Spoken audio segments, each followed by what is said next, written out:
Then the last question talks about masturbation. Is masturbation good? How do I overcome being addicted to it? Then does it affect mentally? Well, masturbation issue in the secular world, there's still this controversy around it.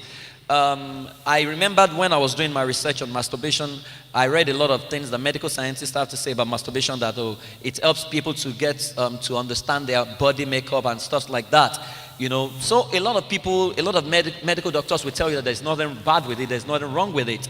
Until one day I was supposed to have a counseling session, and a medical doctor who had become addicted to masturbation, now came for counseling.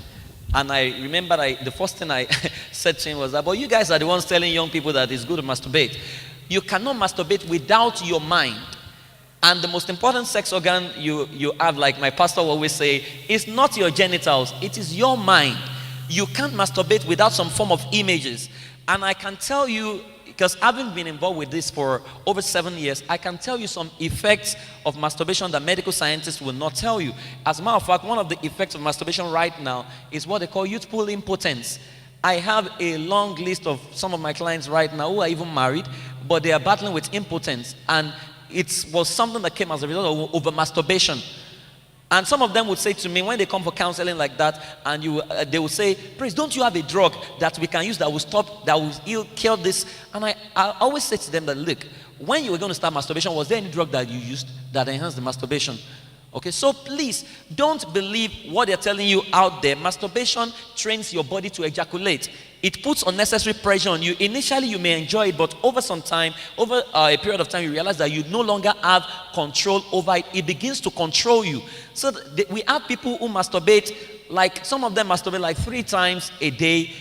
In fact, there was one executive who said he started masturbating at the age of 15. Now he's about 37. And he says even during board meetings, sometimes he will have to excuse himself to go and masturbate.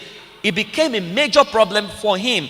And he's looking for solutions right now. So please, don't start what you may not be able to undo. And for some people, one of the effects is the fact that when you become married, you may not be able to fully enjoy sex with your wife. You will not be satisfied. You will still prefer masturbation. And that is cheating on your wife. So please, young people, if you're already involved in it and you need a way out, there are so many ways you can overcome masturbation. One of the things I recommend for people is what we call aversion therapy, which is you attach something distasteful to what is pleasurable. So for example, you can say masturbation to you would mean death, or it could mean impotence. If masturbation meant impotence to you, every time you want to masturbate, you remember that, by the time I get married, I may not be able to have erection. The fear of impotence will become the beginning of wisdom for you. That is on one side. Then, praise the Lord. On the other side, you can have diversion therapy. Diversion therapy is whenever you have the urge to masturbate. For those of you who have started masturbating, whenever you have the urge, instead of masturbating, divert the urge into something else. And one diversion strategy I recommend to people is a dance therapy. So whenever you have the urge to masturbate, play a fast music, begin to dance. By the time you start dancing, in a space of 5 minutes, you would realize that the urge would naturally go down. And the more you do it, the more you would realize that you overcome it. You see, your body system in the autonomic nervous system, you have what we call the parasympathetic and the sympathetic nervous system. I'm sure some of you know some of these things, especially the biology students. Now, your parasympathetic system is supposed to aid your self-control, but in the normal human body, the para is supposed to be like 70% and the sympathetic is supposed to be like 30%. But the more you masturbate, you would realize that you begin to weaken your parasympathetic nervous system and you begin to increase your sympathetic. So over a period of time, you realize that by the time you begin to masturbate, and when you get to the level that people call over masturbation, your para has become like 20% and your sympathetic has become like 80%. That's why at that level you realize that you even pray and you say, I won't do it again. God, if I do it, kill me. And you still find yourself in it. And it's both ways. Ladies masturbate, guys masturbate. But please, it's not a good thing at all. Okay, some of them will come and tell you that, show me from the Bible.